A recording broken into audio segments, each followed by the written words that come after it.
এটা বিষয় আমি নাজানো, জানিবলৈ আমাৰ জিজ্ঞাসা থাকে। নতুন কিবা এটা খাদ্য আমি খালো, আমি সুধো নে নুসুধো যে এইটো কি দি ৰান্ধিছে? যদি খোৱা বস্তু এটা আমি সুধিব পাৰো যে এইটো কি দি ৰান্ধিছে, যদি পিন্ধা কাপোৰ এযোৰ আমি সুধিব পাৰো যে কাপোৰযোৰ ভাল লাগিছে ক'ৰ পৰা কিনিছা, যদি ডিঙিত পিন্ধি থকা অলংকাৰটো দেখি আমি সুধিছো যে ভাল লাগিছে কোনখন দোকানৰ পৰা কিনিছা, এই কথাটো যদি সুধিব পাৰো, তেন্তে শ্ৰেণীকোঠাত পঢ়াই থকা বিষয় এটা, এই বিষয়টো কেনেকৈ এই কথাটোলৈ আহিল, এই কথাটো আমি জানো সুধিব নোৱাৰো? সেই কথাটো আমি সুধিব পাৰো। সেই প্ৰশ্নৰ দ্বাৰা ছাত্ৰ জীৱনৰ এটা ভেটি আচলতে আৰম্ভ হয়। আৰু তাৰ পাছতে ছাত্ৰ জীৱনৰ আদৰ্শ থাকে।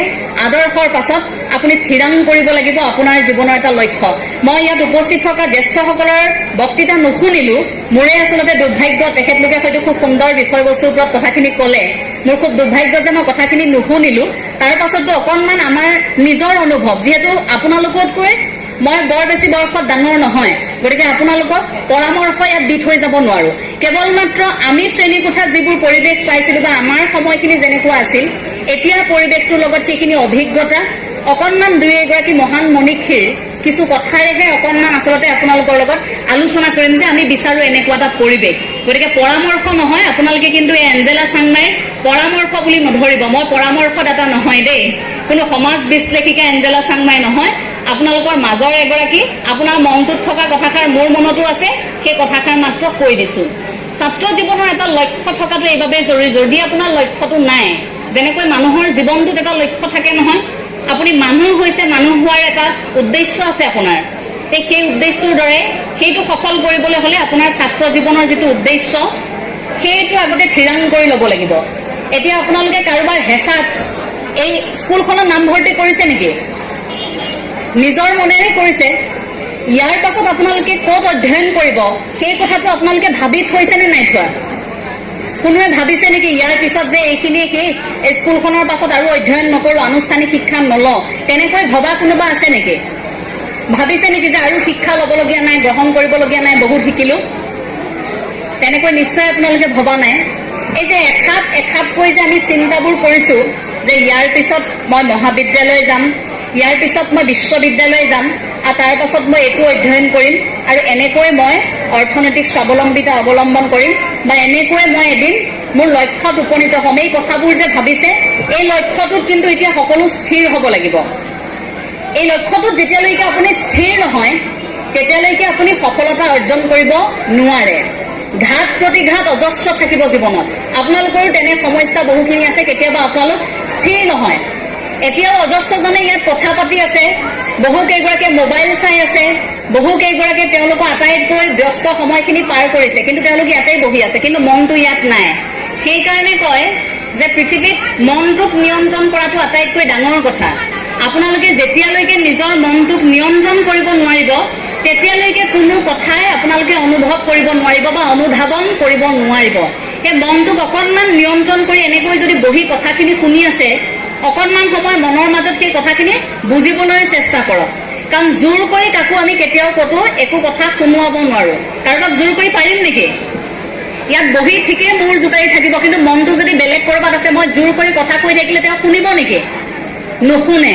গতিকে তাৰ আগত এই মনটোক স্থিৰ কৰি ল'ব লাগিব। মনটোক নিয়ন্ত্ৰণ কৰাৰ পাছত বাকীখিনি ক্ৰমাগতভাৱে আপোনালোকৰ হৈ যাব। ছাত্ৰ জীৱনৰ সেই লক্ষ্যটো পূৰণ কৰাৰ ক্ষেত্ৰত আপোনালোকৰ জীৱনত আটাইতকৈ বিশেষ ভূমিকা পালন কৰে শিক্ষাগুৰুৱে আৰু আপোনালোকৰ অভিভাৱকে, আপোনালোকৰ আদিগুৰু, তাৰ পাছতে আপোনালোকৰ শিক্ষাগুৰু। সেই শিক্ষাগুৰুগৰাকীৰ সৈতে আপোনাৰ যিকোনো ধৰণৰ কথা বতৰা এতিয়া আপুনি আলোচনা কৰক। আপুনি লক্ষ্যটো এবাৰ অন্তত আপোনাৰ শিক্ষাগুৰুসকলক আপুনি কওক যে মই এইটো কৰিব বিচাৰিছো।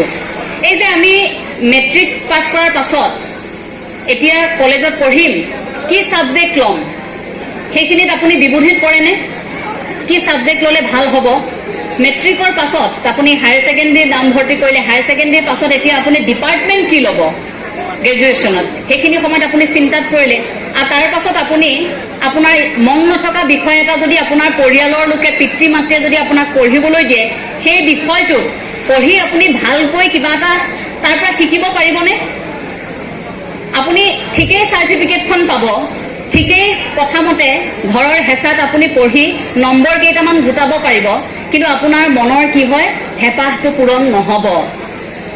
সোণৰ আপেল এটা সন্দীপ মহেশ্বৰীৰ এটা কথাত শুনিছিলো আজিৰ পৰা বহু বছৰ আগৰ এটা ভিডিঅ'ত এবাৰ দেখিছে যে এগৰাকী দেউতাক আৰু সন্তান একেলগে গাড়ীত গৈ আছে দুয়োগৰাকী তো দুয়োগৰাকী গাড়ীত গৈ থাকোতে দেখিলে গাড়ীখন ৰখাইছে কাষত ল'ৰা ছোৱালী কেইজন মানে কি কৰিছে এটা কিবা এটা বিচাৰি আছে তাত গাড়ীখন ৰখাই দিলে দেউতাকে গাড়ীখন ৰখাই ল'ৰা ছোৱালী কেইজনক সুধিছে যে তোমালোকে কি বিচাৰি আছা ইয়াত ল'ৰা ছোৱালী কেইজনে তেতিয়া কৈছে আৰু যে ইয়াত আপুনি দেখা নাই সেইটো সোণৰ এটা ফল আছে সেই সোণৰ ফলটো আমি আনিব বিচাৰি আছো মানুহজনে ভাবিলে বা সোণৰ ফল এটা আছে এওঁলোকে বিচাৰি আছে মোৰ ল'ৰাটোৱে কিয় নোৱাৰিব সোণৰ ফলটো আনিব লগে লগে গাড়ীৰ দৰ্জা খুলি ল'ৰাটোক উলিয়াই আনিলে আৰু ল'ৰাটোক ঠেলা এটা মাৰি দিছে তাত জাবৰৰ এটা দমৰ মাজত সেইসকল ল'ৰা ছোৱালীয়ে সোণৰ ফলটো বিচাৰি আছিল ল'ৰাজনক জোৰ কৰি দেউতাকে পঠিয়াই দিছে ল'ৰাজনৰ গাড়ীৰ পৰা নামিবলৈ মন নাই দেউতাকক কৈছে যে দেউতা মই সেইটো আনিব নোৱাৰো কিন্তু দেউতাকে নামানে দেউতাকৰ কি হ'ল যদি ল'ৰাটোৱে সেই সোণৰ ফলটো আনে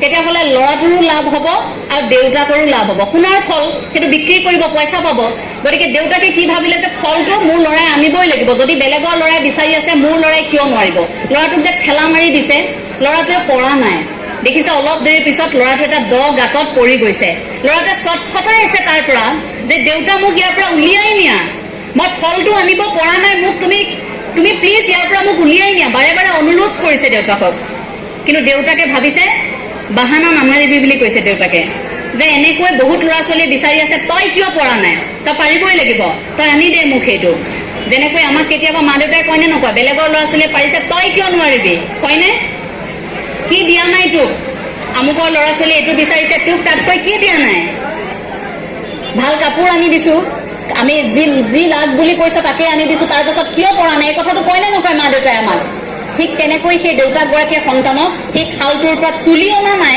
কাৰণ ল'ৰাটোৱে সোণৰ ফলটো আনি দিব ল'ৰাটোৰ অসুবিধা দেউতাকে বুজা নাই আৰু বহু সময় চটফটাই থাকি এটা সময়ত সেই গাঁতটোত পৰি ল'ৰাটো মৰি থাকিল ল'ৰাটো যেতিয়া মৰি থাকিল তাৰ পাছত দেউতাকে গম পাইছে যে সেই সোণৰ ফলটো আনিবলৈ গৈ সেই ল'ৰাটোক ঠেলা মাৰি দিয়াৰ বাবে ল'ৰাটো যে মৰি থাকিল সেইটো তেওঁৰ ডাঙৰ ভুল আছিল এই কথাখিনি অনুভৱ কৰি মানুহজনে খুব কান্দিছে তেনেকুৱাতে এগৰাকী সাধু সেইফালে পাৰ হৈ গৈছে সাধুগৰাকী আহি সুধিছে বোলে আপুনি কিয় কান্দিছে বোলে বৰ ডাঙৰ ভুল এটা কৰিলো আমি সেই ফলটো আনিবলৈ আমাৰ ল'ৰাক এনেকৈ ঠেলা মাৰি দিলো ল'ৰাটোৱে খুব চটফটাইছিল মই নোৱাৰো দেউতা বুলি কৈছিল কিন্তু মই মোৰ জেদটোত লাগি মই মোৰ ল'ৰাটোক ঠেলা মাৰি দিলো গতিকে ল'ৰাটো তাত পৰি ল'ৰাটো আজি হেৰাই গ'ল মোৰ মাজৰ পৰা মই বৰ ডাঙৰ ভুল কৰিলো বুলি কৈছে আৰু সেই বুলি কোৱাৰ লগে লগে তেতিয়া সাধুগৰাকীয়ে কৈছে ফল কোনটো ফল বোলে সেইটো ফল দেখুৱাই দিছে আঙুলিৰে যে সেই ফলটো তেতিয়া সাধুগৰাকীয়ে কি কৈছে জানে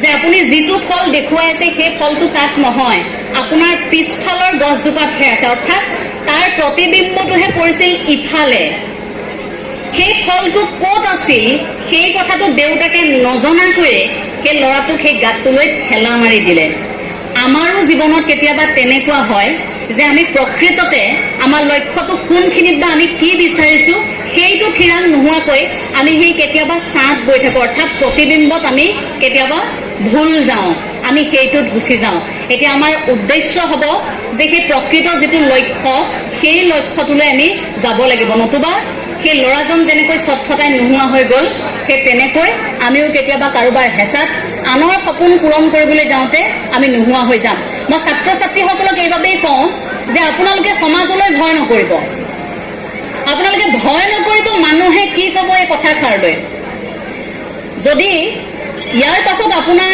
এই আনুষ্ঠানিক শিক্ষা গ্ৰহণ কৰিবলৈ মন নাই আপুনি খেতি কৰিবলৈ মন গৈছে আপোনাৰ অন্যান্য বৃত্তিমুখী শিক্ষা গ্ৰহণ কৰিবলৈ মন গৈছে আপুনি খোলাকৈ আপোনাৰ অভিভাৱকৰ লগত আলোচনা কৰিব আপোনাৰ মা দেউতাক ক'ব আপুনি ভয় নকৰিব সমাজে কি ক'ব বুলি কাৰণ এই সমাজ যিখন আপুনি কৈ থাকে যে এইখন সমাজে আমাক বেয়া কৰিব আমাক হাঁহিব সমালোচনা কৰিব সেইখন সমাজে আপুনি যেতিয়া এদিন এটা লক্ষ্যত উপনীত হ'ব আপুনি যেতিয়া সফলতা অৰ্জন কৰিব সেইখন সমাজে আপোনাক এনেও আঁকোৱালি ল'ব গতিকে সেই 4-5 জন মানুহৰ বাবে আপুনি আপোনাৰ লক্ষ্যটোক মৰি যাবলৈ নিদিব এগৰাকী বিশেষ মহিলা তেওঁ খুব কাহিনী লিখে সেই মহিলাগৰাকীয়ে কাহিনী এটা ইমান সুন্দৰকৈ লিখিছিল লিখাৰ পাছত এতিয়া ভাবিলে যে কিতাপখন মই প্ৰকাশ কৰিব লাগে মহিলাগৰাকীয়ে কিতাপখন প্ৰকাশ কৰিবৰ বাবে প্ৰকাশন পৰিষদৰ সৈতে যোগাযোগ কৰিছে এটা বা দুটা নহয় 20টা প্ৰকাশন পৰিষদৰ সৈতে যোগাযোগ কৰিছে, কিন্তু প্ৰতিখন প্ৰকাশন পৰিষদে কি কৰিছে জানে? আপুনি এইবোৰ সৰু ল'ৰা ছোৱালীৰ কাৰণে কিতাপ লিখা বাদ দিয়ক, আপোনাৰ কিতাপ আমি পাব্লিছ কৰিব নোৱাৰো, গতিকে আপোনাৰ লাভ নহ'ব এনেকৈ লিখি আপুনি টকা পইচা উপাৰ্জন কৰিব নোৱাৰে, আপুনি নিজকো প্ৰতিষ্ঠা কৰিব নোৱাৰে, আপুনি লিখা মেলা কাম বাদ দিয়ক বুলি কৈছে। কিন্তু মহিলাগৰাকীয়ে হাৰ মনা নাই, মহিলাগৰাকীয়ে লিখিবলৈ আৰম্ভ কৰিলে আৰু সৌভাগ্যবশতঃ মহিলাগৰাকী এটা বিশেষ প্ৰকাশন পৰিষদক লগ পালে আৰু তেওঁলোকে ক'লে যে বাইদেউ আপুনি লিখক, আপোনাৰ কিতাপ আমি পাব্লিছ কৰিম, সেই উপন্যাস আমি প্ৰকাশ কৰিম, পঢ়ুৱৈৰ হাতলৈ আমি দিম। তাৰ পাছত সেই মহিলাগৰাকীয়ে তেওঁৰ যে লিখা বৃত্তিটো, তেওঁ যে সেই সাধনাটো এৰি দিয়া নাছিল, শিল্পকৰ্ম তেওঁ যে এৰি দিয়া নাছিল, সাহিত্য চৰ্চা, তাৰ উপহাৰ কেনেকৈ পালে জানে? হেৰি পটাৰ। সেই কাহিনী আছিল হেৰি পটাৰৰ, আৰু তাৰ পাছত সেই হেৰি পটাৰ গ্ৰন্থ প্ৰায় 6টাকৈ খণ্ড আকাৰে ইমানেই বিক্ৰী গ'ল, প্ৰায় $500 মিলিয়ন বিক্ৰী গৈছিল। এতিয়াও হাতে হাতে হেৰি পটাৰ থাকে বহুতৰে, আৰু সেই গ্ৰন্থখনৰ পাছত সেই হেৰি পটাৰ চিনেমা বনাব লগা এটা পৰ্যায় আহিছিল, যে সকলোৱে ডিমাণ্ড কৰিছিল যে আমি পঢ়ি থকা কাহিনীটো চিনেমা হওক। সেই মহিলাগৰাকীয়ে আৰম্ভণিত তেওঁক সাহস কোনেও যোগোৱা নাছিল, কিন্তু তাৰ পাছত মহিলাগৰাকীৰ সৃষ্টি আজি পৃথিৱীৰ ভিতৰতে হেৰি পটাৰৰ কাহিনী সকলোৱে জানে। হাতত যদি কলমটো মানুহগৰাকীয়ে ৰাখি দিলেহেঁতেন, মই যে আৰু নিলিখো, মোকতো মানুহে লোৱা নাই আদৰি, এই বুলি যদি ৰৈ দিলেহেঁতেন, আমি হেৰি পটাৰ পঢ়িবলৈ পালোহেঁতেন নে? আমি নাপালোহেঁতেন। কিন্তু সেই মহিলাগৰাকী ভাগৰি পৰা নাছিল।